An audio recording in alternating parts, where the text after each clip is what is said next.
오늘은 요한계시록 14장 1절에서 13절까지 말씀입니다.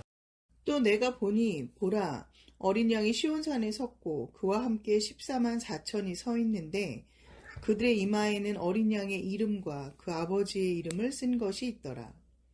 내가 하늘에서 나는 소리를 들으니 많은 물소리와도 같고 큰 우레소리와도 같은데 내가 들은 소리는 검은 고 타는 자들이 그 검은 고를 타는 것 같더라. 그들이 보좌 앞과 네 생물과 장로들 앞에서 새 노래를 부르니 땅에서 속량함을 받은 14만 4천 밖에는 능히 이 노래를 배울 자가 없더라. 이 사람들은 여자와 더불어 더럽히지 아니하고 순결한 자라. 어린 양이 어디로 인도하든지 따라가는 자며 사람 가운데에서 속량함을 받아 처음 익은 열매로 하나님과 어린 양에게 속한 자들이니 그 입에 거짓말이 없고 흠이 없는 자들이더라. 또 보니 다른 천사가 공중에 날아가는데 땅에 거주하는 자들 곧 모든 민족과 종족과 방언과 백성에게 전할 영원한 복음을 가졌더라. 그가 큰 음성으로 이르되 하나님을 두려워하며 그에게 영광을 돌리라. 이는 그의 심판의 시간이 이르렀음이니 하늘과 땅과 바다와 물들의 근원을 만드신 이를 경배하라 하더라. 또 다른 천사 곧 둘째가 그 뒤를 따라 말하되 무너졌도다 무너졌도다 큰 성 바벨론이여 모든 나라에게 그의 음행으로 말미암아 진노의 포도주를 먹이던 자로다 하더라. 또 다른 천사 곧 셋째가 그 뒤를 따라 큰 음성으로 이르되 만일 누구든지 짐승과 그의 우상에게 경배하고 이마에나 손에 표를 받으면 그도 하나님의 진노의 포도주를 마시리니 그 진노의 잔에 섞인 것이 없이 부은 포도주라. 거룩한 천사들 앞과 어린 양 앞에서 불과 유황으로 고난을 받으리니 그 고난의 연기가 세세토록 올라가리로다. 짐승과 그의 우상에게 경배하고 그의 이름표를 받는 자는 누구든지 밤낮 쉼을 얻지 못하리라 하더라. 성도들의 인내가 여기 있나니 그들은 하나님의 계명과 예수에 대한 믿음을 지키는 자니라. 또 내가 들으니 하늘에서 음성이 나서 이르되 기록하라. 지금 이후로 주 안에서 죽는 자들은 복이 있도다 하시매 성령이 이르시되 그러하다. 그들이 수고를 그치고 쉬리니 이는 그들의 행한 일이 따름이라 하시더라. 아멘. 12장에서 이 하늘에 전쟁이 있었고 이제 용이 땅으로 내쫓기게 되는 장면, 그리고 13장에 가보면 이 바다와 땅에서 두 짐승이 올라오는데 한 짐승은 강력한 힘을 가지고 성도들을 핍박하고 죽였었고 또 한 짐승은 어린 양을 닮은 모습으로 등장해서 미혹하며 우상을 숭배하도록 만들고 하는 장면이 12장, 13장의 내용입니다. 그리고 14장까지 이제 영적 전쟁의 모습이라고 말씀드렸는데 그 가운데서도 결국 이 살아남은 승리하는 자들이 누구냐? 바로 성도들이다라고 하는 것을 14장에서 말씀해주고 싶은 거예요. 그래서 14장 1절에 보면 내가 보니 보라 어린 양이 시온산에 섰고 그와 함께 14만 4천이 서 있는데 라고 되어 있습니다. 그래서 14만 4천은 우리가 앞에 7장에서 보았던 것처럼 이 숫자 자체의 인원만큼이 아니라 셀 수 없는 무리들을 14만 4천이라고 표현했고 14만 4천이라고 하는 이 숫자 자체가 상징하는 것이 구약과 신약의 모든 성도들을 의미한다라고 우리가 말씀을 나눴습니다. 그러니까 모든 성도들을 말하는 거예요. 모든 성도들이 믿음 안에 승리했다라는 거죠. 그런데 1절에 보니까 그들의 이마에 어린 양의 이름과 아버지의 이름이 써 있어요. 이마에 이름이 써 있습니다. 누구에게요? 성도들에게. 제가 어제 새벽에도 그런 말씀 드렸지만 우리가 13장에 가보면 이 이마나 오른손에 666이라고 하는 표를 받는 이야기가 나오면 그걸 눈에 보이는 표식으로 많이 생각을 해서 바코드나 뭐 여러 가지 이야기들을 해왔단 말이죠. 만약에 그게 눈에 보이는 표식이라면 바로 그 다음 넘어가서 14장에 오늘 우리가 보는 본문에 믿는 사람들의 이마에 쓰인 표는 어떻게 보여지게 될까요? 믿는 사람들도 이마에 쓰여진 것이 표식이 있단 말입니다. 그러면 여기 나오는 이 표식은 도대체 우리는 뭘 받아야 되는 걸까요? 이 사단의 숫자는 표식이라고 하는 것이 눈에 보이는 것이고 하나님의 이름이 쓰인 것은 보이지 않는 것이다. 그러면 뭔가 이게 말이 안 맞잖아요. 그러니까 이게 보이면 이쪽도 보여야 되고 이게 안 보이면 이쪽도 안 보여야 될 것이고 그래야 이제 뭔가 얘기가 되는 거잖아요. 그러니까 사실 우리가 이 많은 사람들이 등장해서 미혹할 때 사단의 수를 보이는 것으로 말했다면 지금 이렇게 믿고 있는 우리들이 받은 표식이 뭔지를 얘기를 해줘야 되는데 그런 얘기는 전혀 언급하지 않죠. 왜냐하면 여기 나오는 인을 치셨다. 또 우리가 하나님의 이름에 쓰였다. 이것은 실제로 우리 이마에 뭔가를 새기는 개념이 아니에요. 믿음의 사람들, 여러분 예수를 믿는다고 이마에 보이는 뭔가를 심어 넣는 게 아니에요. 보이지 않지만 하나님이 우리를 인치셨다. 성령의 인침을 받았다. 이건 서신서에도 나오고요. 계속해서 우리에게 말씀하고 있어요. 그런 인침을 받았다라고 하는 것은 눈에 보이는 것이 아니라 하나님께서 하나님의 자녀로 우리를 택하셨다라고 하는 의미를 하나님께서 너 도장 찍은 거야 라고 말하는 거예요. 근데 예를 들어 하나님께서 너를 도장 찍은 거야 라고 말했는데 그 도장은 눈으로 보이는 거지 라고 말해버리면 이게 이제 문제가 되는 거죠. 사단에서도 마찬가지예요. 사단이 너를 도장 찍었어 라고 말할 때 갑자기 그걸 과학적으로 의학적으로 접근하는 것은 바람직하지 않겠죠.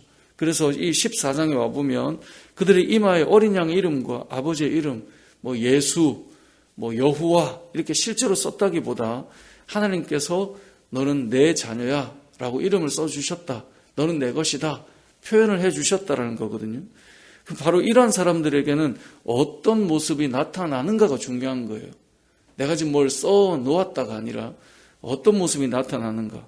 그들을 보니 이 3절에 보니까 그들이 보좌 앞과 내 생물과 장로들 앞에서 무엇을 부릅니까? 새 노래를 불러요. 이 새 노래는 시편에도 나오지만 계시록 5장에서 우리가 이미 보았습니다. 여기서 새 노래는 계시록 5장에 가보니까 어린 양을, 우리를 구원하신 어린 양 예수 그리스도를 찬양하는 노래가 새 노래였습니다. 그러니까 이 새 노래를 부르는 거예요. 누가요? 이마에 인침을 받은 하나님의 백성들이요. 그런데 이 새 노래는 결국은 3절 하반절에 보니까 땅에서 속량함을 받은 14만 4천 성도들 밖에는 이 노래를 배울 자가 없어요. 그러니까 찬양하는 사람들, 정말 하나님께 영광을 올려드리는 사람들, 그 누구만 가능하냐? 믿는 사람, 성도들만 가능하다라고 말하고 있는 것입니다. 그러니까 저와 여러분이 이 땅을 살아갈 때 찬양하고 살아간다. 이건 성도만 가능한 이야기예요. 믿음의 사람들만 새 노래를 부를 수 있는 것입니다.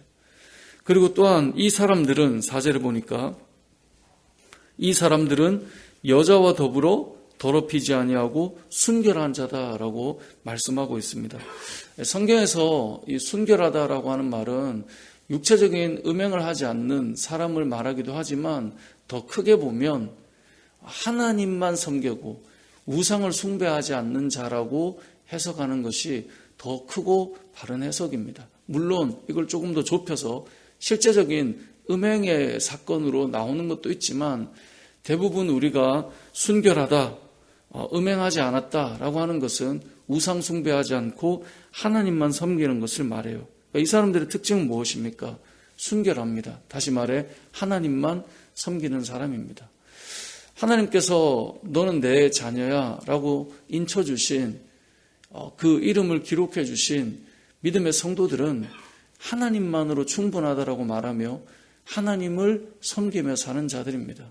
제가 지난번에도 말씀드렸지만 교회를 다니면서 이곳저곳 기웃거리거나 어떤 우상숭배나 점괘나 세상의 미신과 그런 것들에 빠져 있는 사람들이 의외로 많이 있습니다. 여러분 이스라엘 백성들이 하나님을 떠났다 이럴 때 우리 생각은 전혀 예배도 없고 제사도 안 지내고 이런 개념처럼 생각할 수 있지만 그렇지 않아요. 이스라엘 백성들은 절기도 지키고 할 것도 다 하면서 또 우상숭배도 하고 이방신을 섬겼단 말이죠. 그것에 대해서 음행한다라고 표현했거든요. 우리도 마찬가지입니다. 예수를 믿는다 말하지만 결국 어떤 삶의 선택이나 이야기를 들어보면 도대체 저게 무슨 말이지? 들어보면 그것이 우상숭배와 미신과 음행과 그런 이야기들이 다 섞여 있는 모습이 나타나더라는 거죠. 하지만 이 사람들은 여자와 더불어 더럽히지 아니하고 순결한 자다라고 되어 있습니다. 두 번째로 이 사람들은 어린 양이 어디로 인도하든지 어떻게 해요? 따라가는 자예요. 따라간다는 말이 뭘까요? 결국 순종한단 말이에요. 어디를 가든지 순종하며 갔던 자들이에요. 그래서 우리가 어제 이제 이 13장 말씀을 보았지만 13장에 보면 두 짐승이 등장하는데 한 짐승이 엄청나게 강력한 힘으로 성도를 핍박하거든요. 근데 거기에 10절 말씀에 보면 13장 10절에 이렇게 되어 있어요. 사로잡힐 자는 사로잡혀 갈 것이요. 칼에 죽을 자는 마땅히 칼에 죽을 것이니. 그러니까 뭔가 고난이 와요. 그래도 그 길을 가요. 사로잡혀 가는 자는 그냥 사로잡혀 가는 거예요. 칼에 죽는 자는 그렇게 칼에 죽임을 당해도 그 길을 가는 거예요. 그 안에 성도들의 인내와 믿음이 거기 있다라고 말씀하고 있는 것입니다. 성도의 삶은 하나님께서 우리에게 원하시는 그 길을 가는 거예요. 그걸 오늘 본문은 어린 양이 어디로 인도하든지 저와 여러분을 어디로 인도하든지 그 길을 가는 거예요. 그 길을 따라가고 순종하는 삶, 그것이 성도의 삶이라는 것이죠. 그리고 또 한 가지가 속량을 받아 처음 익은 열매로 하나님과 어린 양에게 속한 자들이에요.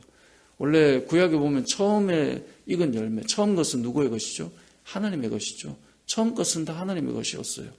마찬가지로 처음 익은 열매로 하나님과 어린 양에 속한 자들이 되어서 어떤 삶을 삽니까? 그 입에 거짓말이 없어요. 그리고 흠이 없는 자들이에요. 이 흠이 없다라고 하는 것은 그 위에 나오는 것처럼 속량함을 받았기 때문에 흠이 없는 거예요. 우리가 완벽하다기보다 속량함을 받아서 흠이 없는 자들, 그리고 거짓이 없는 자들이다라고 말하고 있습니다. 요한계시록 14장은 두 부분으로 나눌 수 있는데요. 1절에서 5절까지로 볼 수 있고요. 그 다음에 6절부터 20절까지 6 천사가 나와서 선포하는 이야기가 나옵니다. 그런데 이제 오늘 우리가 본문 단락이 13절까지 끊어져 있기 때문에 그 6 천사 중에 3 천사의 이제 외침을 먼저 볼 수 있는데요. 6절에 보면 한 천사가 등장해서 외칩니다. 영원한 복음이 있기 때문에 뭐라고 외칩니까? 하나님을 두려워하며 하나님의 심판의 시간이 이르게 되었으니 하나님을 경배하고 하나님께 영광을 돌리라. 이것이 이제 6절, 7절 말씀이에요. 그러니까 곧 심판이 임할 거니까 너희가 하나님께 영광을 돌리고 하나님을 경배해라 라고 천사가 외칩니다. 두 번째 천사가 그 뒤를 따라 말합니다. 무너졌도다 무너졌도다. 큰 성 바벨론이요. 도무지 무너질 것 같지 않았던 그 바벨론이, 진노의 포도주를 먹이던 그 바벨론이 하나님의 관점으로 보면 진노의 포도주지만 이 세상의 관점으로 보면 달콤한 포도주겠죠. 그들은 그것을 먹고 즐거워하며 희익낙락했음을 우리가 앞에서 보았잖아요. 그러한 이 바벨론이 무너진다라고 외치고 있어요. 그리고 9절에 가보면 9절에서 11절까지인데 세 번째 천사가 외치는 것입니다. 우상에게 경배하고 이마에나 손에 표를 받으면, 이것 역시 14장 1절에 뭔가 이마에 뭘 써주십시오 쓴 게 아닌 것처럼 표를 받았다라고 하는 것 자체가 하나님 안에 있지 않은 세상의 또 사단의 권세 아래 있는 것을 표를 받았다라고 이제 이렇게 표현을 하는 것입니다. 자, 그렇게 해서 표를 받으면 진노의 포도주를 마시니 그들에게 무엇이 있습니까? 심판이 있고 고난이 있고, 그래서 11절 하반절에 이렇게 되어 있습니다. 그의 이름에 표를 받는 자는 누구든지 밤낮 쉼을 얻지 못하리라 하더라. 그러니까 세상에 속한 자들, 사단의 거에 있는 자들, 사단의 권세 아래 있는 자들은 밤낮 쉼이 없는 거예요. 세상을 살아가는 사람들의 특징을 잘 보십시오.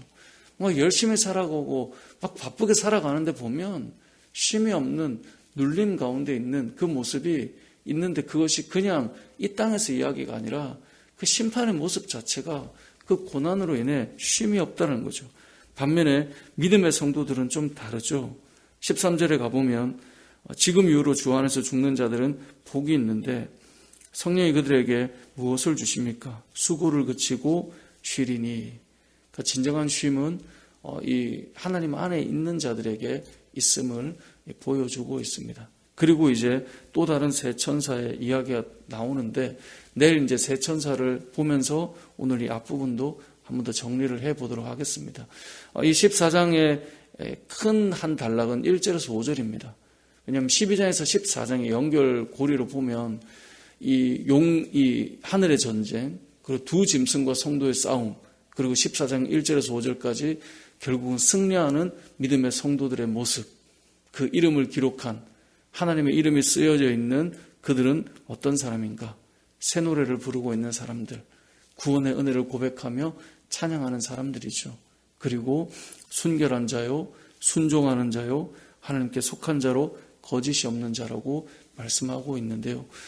이 땅을 살아가는 저와 여러분이 하나님의 인치심이 있는 자라면 바로 이러한 삶을 살아가는 자들일 것입니다.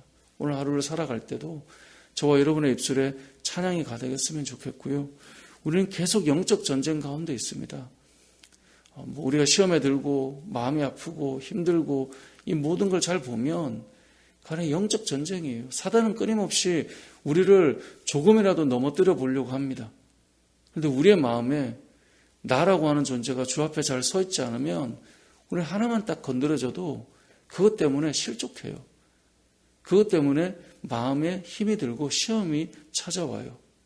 그래서 우리가 이런 영적 전쟁 가운데 승리하기 위해서는 하나님을 늘 찬양하고 하나님을 인정하며 또 하나님만 섬기고 우상 숭배하는 가운데 살면서 어떻게 실족하지 않겠습니까? 조금만 건드려져도 힘들어지는 것입니다.